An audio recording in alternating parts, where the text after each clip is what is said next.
TWR Монгол байгууллагын найдвар доторх эмэгтэйчүүд хөтөлбөр танд хүрч байна. Бид бол Бурхны сайн мэдээ болон Есүс Христийн найдварыг түгээж буй найдвар доторх эмэгтэйчүүд.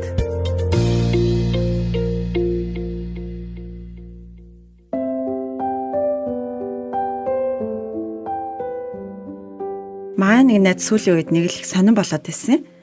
Хүмүүсийн яриаг дахин асуугаад л байнга л юу гинэ, яасан гинэ гэл дахин асуудаг болчихсон байсан. Тэгээ эхэндээ бид нар түүнийг ерөөсөө анзаарахгүй л яваад исэн байхгүй юу. Тэгсэн чи найзаагаа бид нар зүгээр л ядарсан байх та энэ одоо яасан бол гэд онцлоод өөрсдийнхөө онцлол яваад л. Гэтэл бодлого зүгээр нэг анзаарлахгүй орхих зүйл биш юм а гэдгийг бид нар олж мэдсэн. Тэгээ гэр бүлийнхэн ч гэсэн найзд маань санаа зовоод маань найз сонсохгүй болохоор бас өөрийгөө нөгөө халамжилж арчилж явж чадхаан байгаад араасаа машин ирэх нохоо хуцгах ч гэсэн анзаарахгүй өөрийгөө аюулд оруулаад тасан. Тэгээд бүр заримдаа карантины хавсыг нээгээд орчихдаг. Тэрийг хаахаа мартчихдаг. Ийм уууд бий болоод тэгээд яг энэ үеэс эхлээд найз маань сонсголын шинжилгээ хийлгээд үзье гэд мэрэгжлийн эмчтэр очсон. Тэгээд эмч чихийг нь хараад би үнэхээр шинжилгээ хийж чадахгүй юм байна гэд найзд маань хэлсэн. Юу болсон гэсэн чинь чихэнд нь маш их нөгөө чихний лав хулих хоромтлогдсон. Тэгээ тэр нь бас нөгөө эмчэд харагдахгүй байсан байхгүй. Тэгээд эмч бүх хулих лавыг нь цэвэрлсэний дараа дахиад нөгөө сонсголын шинжилгээ хийсэн. Тэгээд юу болсон гэж тэгмээргүй зүйл болсон. Сонсгол нь үнэндээ хэвэн л байгаад тэснийг анзаарахгүй чихэнд бохирдод. Тэгээд чихэн зүгээр гимтээгүй зүгээр л нөгөө гадны дуу чимээс тусгаарлаг тэр лав хулих нь гадны дуу чимээс маань найзыг тусгаарлчихсан байсан байгаа байхгүй юу. Тэгээд яг би үүнийг сонсоод нэг зүйлийг их л бодлоо. Тэгээ заримдаа бидний зүрх, бидний оюун санаанд ч бас ийм лав хоримтлагдсан уууд их байдаг тий. Гомдол, айдас, тэгээ бас эргэлзээ зүгээр л нөгөө нэг энэ бүхэн маань амьдралын дуу чимээг бүр хаагаа хайчихсан байдаг. Тэгээд яг энэ бүхэн маань бид нарыг Бурхны дуу хоолойг сонсох чадамжийг маань хүртэл ингээд хаачдаг юм байна гэд би сүүлийн үед ер нь бодож байна. Тэгээд яг тэр дуу хоолой үргэлж уг нь бидний дэргэд байсаар байдаг тий. Зүгээр л нөгөө бид нар заримдаа зүрх сэтгэлээ, амьдралаа цэвэрлэх шаардлагатай үед байдаг юм байна гэж ер нь найзынхаа энэ жишээнээс ер нь сүүлийн үед бодож байна.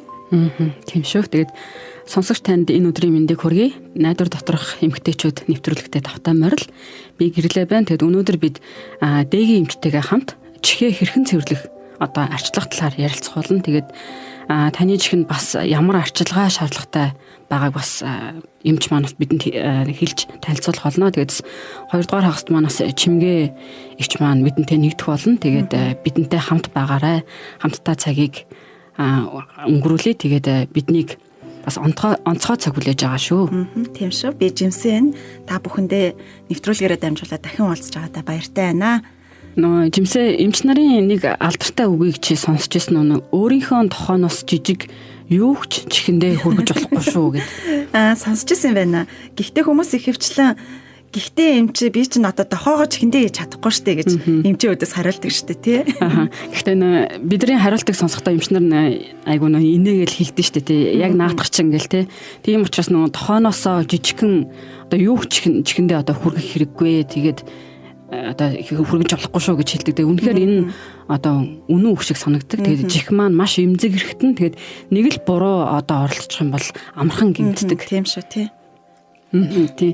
Тэгээд намайг баахад эгч маань нөө миний чихийг ухаж агаад нөө нэг хушхны самар чихэнд хийчихсэн байхгүй юу. Тэгээд тэрийг нөгөө гаргаж авахын тулд бөө юм болоод айгүй хэцүү байсан. Нөгөө яана тэгээд гаргаж авч чадсан уу? Харин тэгээд нөгөө эцэст нь эмнэлгийн яаралтай тусламжийн тасаг руу авч очиж байгаа. Тэгээд эмчээр гаргуулж авч ирсэн. Чих рүүгээ ямар нэгэн гадны бит оруулна гэдэг чинь хүүхдэд тест үнэхээр хэцүү асуудал шүү тий. Хүүхдээсэн болохоор үнэхээр хэцүү байсан баг та. Харин тийм айгүй өвдөжсэн маш аимшигтай байсан. Тэгээд тэр цагаас хойш би нөгөө чихэндээ ямар нэгэн одоо эмзэг одоо юм хүргэхээс айгүй эмзэг болцсон. Тэгээд айгүй их нүг шархалдаг одоо болцсон гэхүү. Миний чих тэгээд гэтээ үнэндээ нүг би чихээ арчлах талаар нэг өдөр тутамдаа бараг одоо чихээ хэрхэн арчлах талаар өдөр тутамдаа нэг боддгоо байсан л та. Тэгээд зөвхөн одоо хин нэгэн сонсголын асуудалтай болохоор л нэг чихээ харж арчлах хэрэгтэй гэж одоо эндүрж ойлгодог байсан. Тийм шүү. Заримдаа бид нэр өдөр бүрийнхээ амьдралд өөрт байгаа ивэлийг ердийн юм шиг сандаг тий. Тэгээд байгаа зүйлээ ч гэсэн анзаарахгүй талархахаа мартдаг өдрөө зөндөө өнгөрөөдөг штэ. Тэглгүй яхаа тэгээд бидний сонсгол бидний чих энэ бол нөө Бурханаас үнэхээр одоо бидэнд өгс үнэтэй бэлэг байгаа тий. Тэгээд өнөөдрийн ярилцлагаараа дэгийг одоо эмч маань бидэнд чихээ зөв арчлах талаар маш хэрэгтэй зөвлөгөөг өгөх хаа гэж итгэж байна.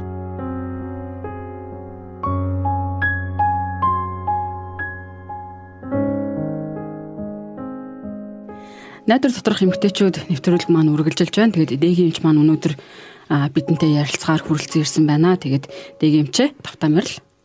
За сайн байцгаана уу? Та бүхэндээ өдрийн мэнд хүргэе. Баярлалаа. Баярлалаа. Өдрийн мэнд. Тэгээд өнөөдөр бид чихнийхэн талаар одоо яаж зөв арчлах тухай ярилцах гэж байгаа. Бид нэвтрүүлгийнхээ ярьсан шүү дээ. Дохоноосоо жижиг зүйлийг чихэндээ битгий хий гэдэг үгийн талаар дөнгөж сая гэрлээд хоёр ярилцчихлаа л да. Тэгээ энэ талаар эмчээ та юу гэж бодож байна? За миний бодлоор одоо бүх чихний эмч нар энэнтэй санал нийлэх баг тийм ээ. За ихэнх асуудал одоо хүүхдүүд маань одоо чихэндээ ямар нэг юм хийх эсвэл өөрсдөө чихээ цэвэрлэх гэж одоо оролддог. Эсвэл захтансан үедээ хумсаараа маажих зэрэгээс ер нь болдгоо л доо. Тэгвэл гэрээ нөхцөл бид чихээ яг яаж цэвэрлэх юм болоо тий? Хүмүүс заримдаа нөгөө нэг хөвөнтэй чих ухдаг модор чихээ цэвэрлээд байдаг. Бас нөгөө жижиг чих ухдаг халбгаар ч юм уу тий? Жижиг зүйлэр ч гэсэн чихээ цэвэрлээд байдаг шүү дээ. Тийм шүү. Яг тэгдэг. Энэ бол одоо түгээмэл үзэгдлүүд тий. За тэгэхээр чих гэдэг нь маш эмзэг эрхтэн шүү дээ. Одоо хүмүүсийн дийлийнх нь чихээ цэвэрлэхийн тулд хөвөнтөөс авах хэрэгэлдэг. За гэтэл энэ нь одоо тустайгаас илүү хор нөлөөтэй байдаг. За савхаар ухах үед бид хулих лавыг чихний гүн рүү түлхээд одоо бүглэрүүлцдэг гэсэн үг. За заримдаа одоо бүр чихний арсын ингээд зураад хингэрэгний хальс гэж байгаа. Одоо тэрийг бас гэмтэх аюултай байдаг л да. За гэхдээ бид тэгж цэвэрлэхийг одоо зөвлөхгүйгээр барахгүй одоо битгий тэгж цэвэрлээрэ гэж уг нь хориглдгийн. За зүгээр л одоо савнтаа усаар одоо цэвэрхэн норгосон алчуур одоо чихнийхээ гадна хэсгийг угаахад хангалттай. Алчуур зөөлөн норгоод бүлийн усаар тий ингээд цэвэрлэх боломжтой байдаг. За бас дахин хэлэхэд тохоогоосоо жижиг ямиг чихэндээ битгий хий гэдэг одоо энэ үг байна да. За тэгхгүй бол одоо дотор талын маажиж гимтээдэг гэсэн үг. За үнэндээ чих маань өөрийгөө цэвэрлдэг тийм бүтцтэй байдаг. Энийг хүмүүс тэр болго мэдэхгүй. За тэгэхээр чихний сувагт бий болсон лав хулих нь аажмаар одоо гадагшилж тэгээд тоос шороо бохирдлыг дагуулж гардаг. За тэгэхээр лав хулих өөрөө одоо хамгаалалтын үүрэгтэй байдаг байх нь шүү дээ. За бактери, шавж зэрэг одоо гадны зүйлээс биднийг хамгаалдаг гэсэн үг. За хэрвээ чихэн одоо таны чих ингээ бүглэрчихсэн юм шиг өөрт тийм мэдрэмж өгөх юм бол сонсголч нь муудаад байх юм бол одоо заавал мэрэгжлийн эмчэд эхний ээлжинд хандах хэрэгтэй. Өөрийн дураар одоо тийм ямар нэг арга хэмжээ авах болохгүй. За эмч тусгай багаж ашиглаа одоо лав хулахыг зөөлөн аюулгүй аргаар одоо авч чадна гэсэн үг. Харин гэрээ нөхцөлд өөрөө оролдох нь эсэргээрээ одоо чихийг гимтээж болцсохгүй байдаг. Тэгэхээр нөгөө хингэрэн халсан гимтэж болох юм тийм. Тийм, яг тийм гэсэн үг. Нөгөө хингэрэн хальс гэдэг нь шүү дээ тийм. Энэ нөө нэг сонсголт ер нь маш чухал үүрэгтэй хэсэг гэсэн үг үү тийм. Тэглгүй яах вэ? Тэгэхээр хэрвээ чих дотор ч ингээ захтанж байгаа мэдрэмж төрдөг шүү дээ. Тэгхийн бол эми сангаас тусгай юм тусал авч хэрэглэж бас болно. Зориулалтын гэсэн үг тийм. Тэр нөгөө зарим хүний чих нөгөө лав нь одоо их болохоор нөгөө бүглрөөд тэрийг нөгөө ухаж гаргаж чадахгүй. Одоо гарах гад оролдоод идэв шүү дээ тий. За тийм. Тэгэхээр чихний суваг дотроо ус бас церумен гэдэг лавтай тос ялгаруулдаг тийм булчирхай байдгийг. Тэгэхээр энэ нь одоо хамгийн хэрэгтэй хэд байгаа юм л да. Тэгэхээр энэ нь тоос одоо нян жижиг зүйлсийг чих рүү орохоос хамгаалж одоо барьж идэг гэх юм уу. За ус орсон үед арсыг цочрохоос бас сэргийлдэг. За ихэнхдээ лав нь өөрөө одоо ингээд амсарт ирээд ундаг эсвэл угаахт гардаг. Тэгэхээр зарим хүний одоо лав нь хитрхи их ялгардаг болохоор хатуураад одоо бүглэрдэг. Тэгэхээр тэгээд ингээд цэвэрлэх гэж ухах үедээ бүр одоо гүн рүү түлхээд бүгэлждөхөө гэсэн үг. Тиймээс л одоо нөгөө сонсголоо муудгах, эсвэл дүнгэнэх ингээд дүнгэнээд байгаа юм шиг дуу чимээ өөрт мэдрэгдэг штэ. Тэр шалтгаануудыг одоо бий болгодгоо гэсэн үг. Тэгэхээр ерөнхийдөө ухаж болохгүй байх нь штэ тий. Тийм. Тэгэхээр бүлээн одоо оливын тос ч юм уу тий, хүүхдийн тос эсвэл гэлцрийн хідэн тусалж чихэндээ хийж болно. Тэгээд нөгөө тал руугаа хөвтөөд чихээ ингээ урагш татаж шулуун болгосон чихт нь тусаах хэрэгтэй. Тусаасныхаа дараа хэдэн минут хөвтөөд за дараа нь толгоогоо өргөөд гарч ирэх одоо тэр тосыг алчуураар ингээд арчаад авна гэсэн. За хөвөн бол чихэж болохгүй. Тос нь өөрөө лавыг зөөлрүүлээд өөрөө гарч ирдэг. Тийм үйл явц болно гэсэн. Тэгэхээр гадна талаас нь угаахт ерөөхдөө болно. За энэ аргыг өдөр бүр одоо хэд хоног хэрэглэж бас болдог. Тэгэхээр эхэндээ бүр ингээд дүүрсэн юм шиг мэдрэгддэгч лав нь ингээд зөөлрөөд тэгээ гарч ирдэг. Тэгэхээр ерөнхийдөө лав хатуурснаас тийм мэдрэмж төрдгөө гэсэн. За хэрвээ гарахгүй байх юм бол эмчнэр одоо тариураар угааж өгдөг. Тэгэхээр чихний чинь одоо хингэрэг өмнө нь цоорч байсан бол эсвэл өрөвсөлтөө байх юм бол ямар нэг юм тусаахаас өмнө мэрэгжлийн эмчид заавал одоо зөвлөж ингэж анхаарал хандуулах хэрэгтэй гэсэн. Мэрэгжлийн эмчээс зөвлөгөө авах. Гэхдээ чихийг өөрөөрч бас гэмтэж болдог тий. Зарим хүмүүс чих рүү налгахад бас нөгөө толгоо хажуу талаараа дийлсэх талаас хүний чихнээс цус гараад тий сонсгол нь муудаж байсан тохиолдлууд их байдаг тий. Тийм тэр бол одоо маш илбэг тохиолддог зүйл. Тэгэхээр гарын алгаар чихийг алгахад эсвэл одоо хажуугаас цохиход ийм гэмтэл ер нь гардаг илбэг тохиолдол. Хэрвээ ийм гэмтэл гарсан үед бид нэр бас яг ямар арга хэмжээ авах хэрэгтэй вэ? Энэ бол одоо гэмтлээсээ хамаарна. За 24 цаг орчим хүлээгээд сонсгол одоо сэргэж байгаа эсхийг өөрөө ажиглах хэрэгтэй. Хэрвээ хингэргэн хальс хөхөрсөн эсвэл одоо баг зэргийн цоорсон бол хөвчлэн өөрөө идэгчдэг. Гэхдээ хэрвээ чихнээс одоо цус гарч ивэл эмчит хандах хэрэгтэй гэсэн үг. Хэрвээ эмчит үзүүлэхгүй бол одоо тэр хүн дүлээ болно гэсэн үг үү? Тийм, дүлээ болох эрсдэл өндөр. Тийм болохоор өөрийн байдлаа ерөнхийдөө ажиглаад жоохон одоо сэжигтэй санагдвал эмчит ерөнхийдөө бүх тохиолдолд мэрэгжлийн эмчит хандах нь зөв. Тэгэхээр ер нь цус гарах нь хамгийн том шинж тэмдэг гэсэн үг юм байна тий. Тийм, тэглгүй байх уу? Бас одоо идэ гарч байх юм бол асуудал үүснэ гэсэн үг. Ямар нэгэн идэ, цус, өрөвслийн шинж тэмдэг явагдвал мэрэгжлийн эмчит заавал хандах хэрэгтэй. Ер нь тэгэхээр ямар нэгэн шингэн зүгэл гарч л байвал энэ асуудалтай болж ийл гэсэн үг юм байна тий. Яг зөв шүү. Тэгэхээр хэвийн бус ямар ч шингэн одоо ялгараалт тий халдвар байж болно л доо. Тэгэхээр чихний халдвар нь түгээмэл. Гэхдээ одоо эмчлэхгүй удаа явах юм бол байнгын гэмтэл болоод одоо сонсголын үүсгдэг. Тэгэхээр ямар нэгэн шингэн ялгарч байх юм бол эмчит заавал хандах хэрэгтэй гэсэн. Заримдаа бас нөгөө хүүхдүүд тоглож байгаа чихрэггүй ямар нэг юм оруулцдаг. Бас хорхоо морхоо орчдөг штеп. Яг энэ үед яг ямар арга хэмжээ авал зүгээр вэ? За хүүхдүүд чинь өөрсдөө сониуч штэ тийм ээ. Тэгэхээр тоглоомын жижиг хэсэг эсвэл үр тариа, цаас, бүр шавжигч хүртэл чихэндээ хийчих явдал гардаг. За тэгэхээр тэр үед эцэг их өөрөө одоо гаргах гэж оролдох нь хамгийн буруу зүйл л дээ. Ялангуяа гүн орсон бол бүр оролдох хэрэггүй. Хүүхдээ аль болох маш хурдан эмчид аваачиж хамгийн зөв ихний алхмыг хийх хэрэгтэй. За эмчил одоо чихийг гэмтээлгүйгээр бас аюулгүй гаргаж чадах одоо тийм орчинд үүснэ гэсэн үг. Тэгэхээр өөрсдөө биш эмчид очиж цэвэрлүүлэх хэрэгтэй. Тэгэхээр нөгөө чих өвдөх эсвэл нөгөө идэ гарах тохиолдолд юу нь яах вэ? За энэ нь бол өөрөө халдварын шинж тэмдэг болоо явна. Тэгэхээр ийм үед заавал эмчид үзүүлж эмчилгээ бүр хийлгэх ёстой. Чихний халдвар ялангуяа одоо хүүхдүүдэд илбэг тохиолддог тийм ээ. Заримд нь одоо байнга давтагддаг тул сонсголт хүртэл нөлөөлдөг л дөө. Тэгэхээр эмчид эмнэлгийн байгууллагад заавал хандах хэрэгтэй. Дээрхээс өөрөөр бас хүний сонсгол муутахад нөлөөлдөг зүйлс юу вэ? За энэ нь одоо гадны нөлөөтэй гэсэн үг тийм ээ. Тэгэхээр энэ бол чанга дуу чимээнд удаан хугацаагаар одоо өртөх тий чанга дуу чимээтэй тийм орчинд байхыг хэлнэ.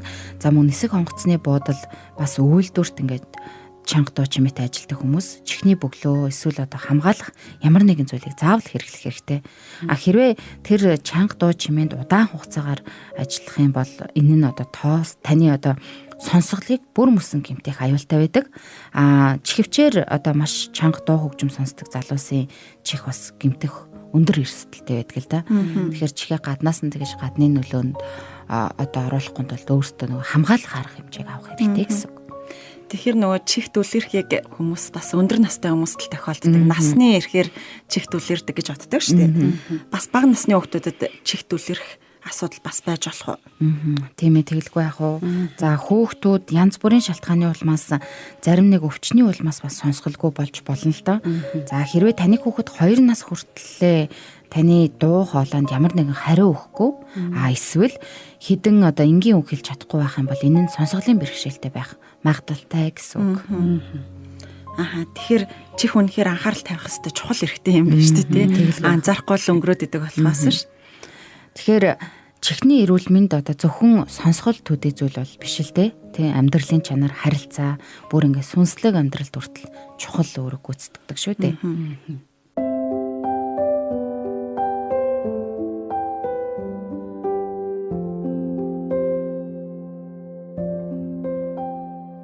Найдвар доторх эмэгтэйчүүд нэвтрүүлэгтээ дахин тавтай морилно.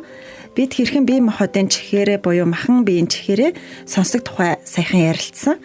Гэхдээ бид мөн сүнслэг чихээрээ сонсож чаддаг гэдгийг бас бид нэр ярьсан шүү дээ. Эзэн бурхан Иесус Христийн хаанчлалын агуу үннүүдийг ойлгохын тулд чихээ нээн сонсох тухай олонтоо ярьсан байдаг талаар бид нар Библиэс зөндөө уншдаг. Эдгээр нь бидний хувьд сонсохдоо ч бас амьдралдаа хэрэгжүүлэхэд ч бас бэрхцүүлсүүд олон байдаг. Өнөөдөр Чимгээ эгч маань та үнэхээр сонсож байна уу гэсэн асуултыг асуухаар бидний донд ирсэн байна. Тэгээд Чимгээ эгчэд нэвтрүүлэгтээ тавтай морилно. За баярлалаа. За өнөөдөр та бүхэнтэй байгаадаа баяртай байна. За би нэг юм асууя. Та бүхний сонсгол хэрвээ? За тэгэхээр бидний ярилцлагыг өнөөдөр сонсож байгаагийн учир нь та хэвийн сонсголтой байж таарах нэ, тийм үү? Тэгэхээр та үүндээ талархдаггүй. За талархдаг гэдэгт тань итгэлтэй байна. Хөгжим сонсгол миний хувьд одоо амьдралаас авч бол хамгийн сайхан зүйлсүүдийн нэг маань байдаг. За би маш багаасаа хөгжим тоглож сурсан миний хувьд их аз завшаан байсан. За Библиэд эзэн Есүс Христ сонсохын тухай нэг тийм сонирхолтой түүхийг ярьсан байдаг. Сургууль төгсөх үеэр манай захирал ирээдүйд юу хийхийг хүсэж байгааг минь асуусан л да. Тэгээд би сонсгол эсвэл харааны бэрхшээлтэй хүүхдүүдэд багшлахыг хүсэж байна гэж хариулсан.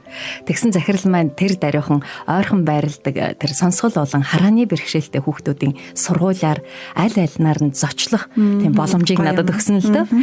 За би энэ харааны бэрхшээлтэй хүмүүсийн тал дээр өөрөө бас их эмзэг байдаг л да. Одоо юуг ч харж чаддаггүй байх ямар байдгийг одоо бид нар шиг хүмүүст бол төсөөлөх боломжгүй тийм ээ. Ялангуяа төрөлхийн хараагүй байна гэдэг бол одоо салхинд найгах тэр ногоон навчит модын дундуур нисэх тодонгийн шувууд, нар жаргах үеийн улаан шаргал өнгийг. За ер нь тэгэл энэ хорвоо ертөнцийн бүхэл сайн сайхан бүхнийг алинч харж байгаагүй гэхээр бас л ингээд сэтгэлд их хэцүү байдаг. Гэхдээ тэр хүүхдүүд харж чадахгүй ч харьцангуй бусадтай одоо харилцсан бодол сэтгэлээ илэрхийлж чадаж байгаа нь бол тэр даруй олж хараад бас тайвширсан. Харин сонсголын бэрхшээлтэй хүүхдүүдийн хувьд тэд одоо яг л өөрсдийн тусдаа ертөнц дотор амьдарч байгаа юм шиг байдгийг би бас анзаарсан. Тэд болохоор чөлөөтэй ярилцаж чадахгүй, эргэн тойрондоо болж байгаа зүйлийг ойлгохын тулд одоо маш их хичээл зүтгэл гаргаж байгааг нь анзаарсан. Тэгээд тэр үеэс хойш би сонсголтой байгаадаа өмнөхөөс илүү ихээр талархах болсон юм. За үүний дараагаар би сонсголын бэрхшээлийн талаар судлаад за мөн сонсголын бэрхшээлтэй хүүхдүүдэд багшлах мэрэгжлийн эрхтэй болсон байхгүй юу. За тэгээд бас тэдэнд өдөр болгон одоо тулгардаг асуудлын талаар өмнөхөөс илүү ойлголттой болсон гэхүү дээ. Тий. За тэгэхээр таны сонсгол хэр байна вэ? Та намайг ярьж байгааг сонсч байна уу? За гэрлээ жимсээ болон бусад хүмүүсийн ярьсныг ч бас сонссон уу? Манай нэвтрүүлгийг зөвхөн чихээрээ биш, зүрх сэтгэлээрээ сонсож чадж байна уу? Хүн хүссэн зүйлээ сонсдог гэдэг үг байдаг штэ. За адилхан зүйлийг сонссон хоёр хүний нэгэнд нь тэр үг асар их утга учиртай сонсогддог. За учир нь түүний зүрх сэтгэл аливааг хүлээж авахд ерөөсөө нээлттэй байдаг. За харин зүрх сэтгэл нь хаалттай хүнд хідэн үгний холбоос мэтэл тийм утгагүй одоо зүрх сэтгэлд нь хүрдэггүй шүү дээ, тийм ээ. За Библиэд эзэн Есүс Христ сонсохын тухай нэг сонирхолтой түүхийг ярьсан байдаг л да.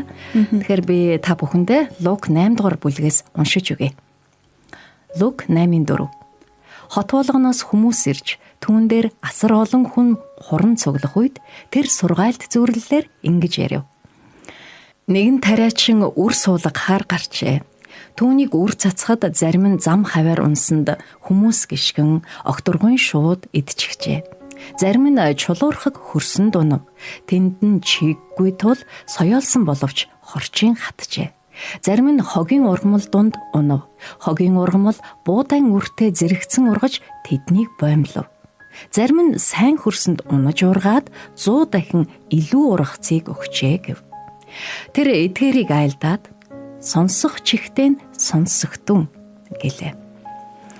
За Есүсийн зүрхлийн сүлд хэлсэн үг үнэхээр ер бусын тийм ээ. Мэдээж одоо бүгд л чихтэй учраас сонсож байгаа шүү дээ. За таны бодлоор тэр сонсох гэдгийг зүрх сэтгэлээрээ сонсож ухамсарлах хэрэгтэй гэсэн утгаар хэлсэн болов. Би хувьдаа бол яг л тэгж бодож байна. За шавнар нь энэ сургаалт зөвөрлөл ямар утгатай болохыг түүнээс асуусан байна. Тэгэхэд тэрээр Бурхны хаанчлалын нууцуудыг мэдэх нь та нарт өгөгдсөн юм. Харин бусдад нь би сургаалт зөвөрлөлөөр ярьдаг. Тийм болохоор тэд харавч ойлгохгүй, сонсовч ухаарахгүй. Энэ сургаалт зөвөрлөлийн түүхийн утгыг асуухад ийм хариуллаа. Сургаалт зөвөрлөлийн утга нь ийм юм. Үр нь Бурхны үг. Зам хаваар унагсад нь сонссон хүмүүс бөгөөд тэд итгэн аврагдахвэ хэмээн диавол ирж зүрхнээс нь үгийг булаадаг. Чулуурхаг газар унагсад нь сонсоод үгийг баярлан хүлээж авдаг. Харин тэд үндэсгүй агаад хэсэг хугацаанд итгээд сорилтын үед бүдрэн ундаг билээ. Хогийн ургамлын дунд унсан үр нь сонссон хүмүүс бөгөөд тэд замдаа зовнил, эд баялаг, өнөөгийн амьдралын тааламжид автах зэрэгт боомлуулагсад юм. Тэдний үр жимс боловсрахгүй. Сайн хөрсний тухайд бол эдгээр нь үгийг сонсоод шудраг зөв зүрхэндээ нандагнаж төвчээртэй байж үр жимсээ өгөхсөд юм. Энэ хүрээнд энэ түүх ингээд дуусч байна. За та өөрөө ч бас одоо энэ түүхийн нэг хэсэг болсноо мэдж байгаа баха. Учир нь та өнөөдөр Бурхны үгийг сонслоо. Есүсийн энэ сургаал нь хүн бүрт онцгойлон чамдаж гисэн бас зориулагдсан байгаа. Та энэ үед Есүсийн үгийг сонсож байсан хүмүүсийн лайдал түүхийг түүний өөрийн чихээр сонсож байгаа. Энэ сургаал буюу үрийг хэрхэн тарж ургуулахыг зөвхөн чиний зүрх сэтгэл буюу хөрс мэдх юм тийм ээ. За таны зүрх сэтгэлийн хөрс чинь жаахан сул өнгөцхөн байна уу? Энэ сургаал доошо үндэс рүүгээ очихоос өмнө мултраад унах нь уу? За магадгүй намайг ярьж дуусгахтал бас мартчих тохиолдолж байгаа бах тийм ээ. Тэгэхээр бас таны зүрхний хөрс чулуурхаг хатуу байж болно шүү дээ. Та сонсож хүлээн авах хүсэлтэй байгаач за явцын дунд бас мартаж орхих вэ? Учир нь амьдрал хүнд хэцүү, бууж өгмөр үеуд олонтоо тохиолдох тэр үед та мартаж магадгүй юм л да. За мөн таны зүрхний хөрс дүүрэн өргөс буттай байж болох тийм ээ. Тэгэхээр амьдралаас авах өөр таашаал дунд завгүй гүйж мөнгө олох нь хамгийн чухал зүйл гэж үздэгч бас байж болно шүү дээ. За эсвэл та Есүсийн хэлсэн сүүлийн бүлэг хүмүүсийн нэг нь мөн үү? За таны зүрхэнд үржил шимтэй сайхан хөрс байна уу? Магадгүй чи яг одоо Бурхны үгийг одоо хүлээж авахд бэлэн болчихсон байж ч бас болно. Есүсийн дахин хүмүүст өгүүлдэг байсан доор үгсийг нэг санаарай. Есүс зам, үнэн, ам бол би байгаа юм. Хинч надаар дамжилгүйгээр эцэгт хүрэхгүй. Иохан 14:6. За та өөрийн хүчээр энэ зам, энэ үнэнд хүрэхээр оролдож байгаа юу? Шашин болоод Есүст итгэх итгэл хоёр маш их хоорондоо ялгаатай. За шашинд итгэдэг хүмүүс Бурханд хүрэхийн тулд дор бүрнэж чадах зүйлээ л хийдэг тийм ээ. Тэгэхээр тэд Бурханд хүрэхийн тулд зөв амьдралаар амьдрнаа гэдгийг тодорхой нэг оюун санааны төвшөнд очих гэж үздэг байна. За харин Библи өөр зүйлийг заадаг. Одоо энэхүү сайн мэдээний сургаал нь Бурхан хүн бүрийг болцолгүй хайрлсан. Бурханы хайр хүн бүрт хүртээмжтэй хайр. Бурхан жинхэнэ итгэл найдварыг өгөхийн тулд Есүсийг илгээсэн тийм ээ. Есүс өөрөө ийхүү хэлсэн байдаг. Бурхан ертөнцийг үнэхээр хайрлсан учраас цорын ганц хүүгээ өгсөн. Тиймээс хүүд итгэдэг хинч мөхөхгүй, харин мөнх амьтай болно. Иохан 3:16. Тэр бидэнд мөнхийн амьдрал буюу хамгийн гайхалтай бэлгийг санал болгож. За энэ бол зөвхөн бие махбодын үхлийн дараах амьдрал биш, харин яг одоогийн амьдралын жинхэнэ амт, за тэр амар амгалан болоод аз жаргалыг мэдрэх тийм боломж. Тэгэхээр та энэ бэлгийг хүртэж болох уу? Та үүнийг төлж чадах болов уу? Үүнийг авахын тулд та хангалттай сайн байх ёстой юу?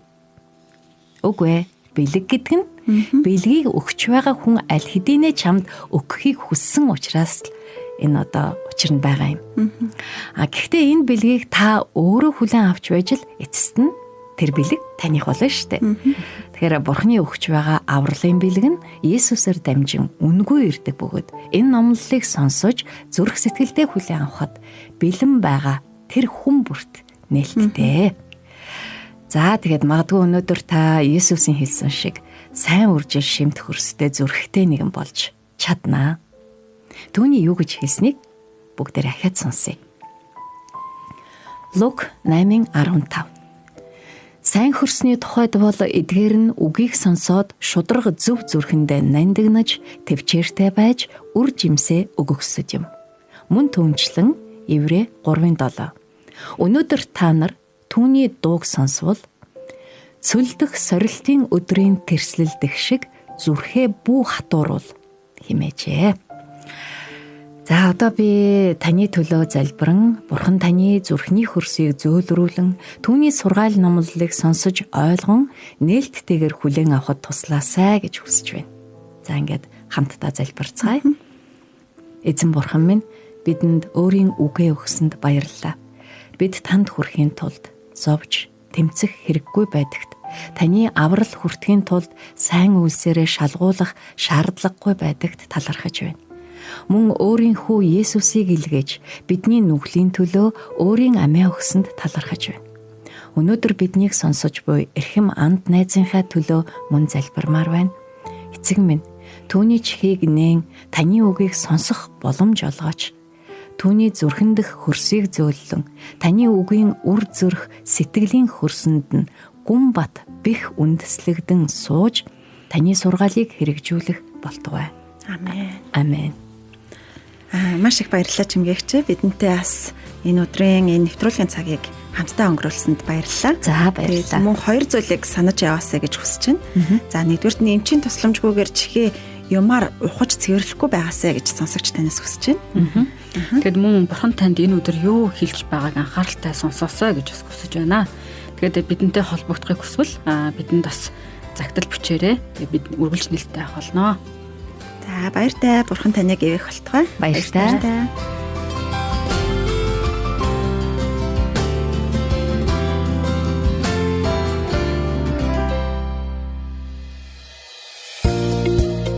Та TWR Монгол байгууллагын найдвар доторх эмэгтэйчүүд хөтөлбөрийг хүлээн авч сонслоо. Та бидэнтэй холбогдохыг хүсвэл TWR Women of Hope Mongolia Instagram болон Facebook пэйж хуудасаар мөн 907 07 51 дугаараар холбогдоорой. Нэвтрүүлэгтэй холбоотой таны санал сэтгэлийг бид хүлээн авахдаа баяртай байх болно.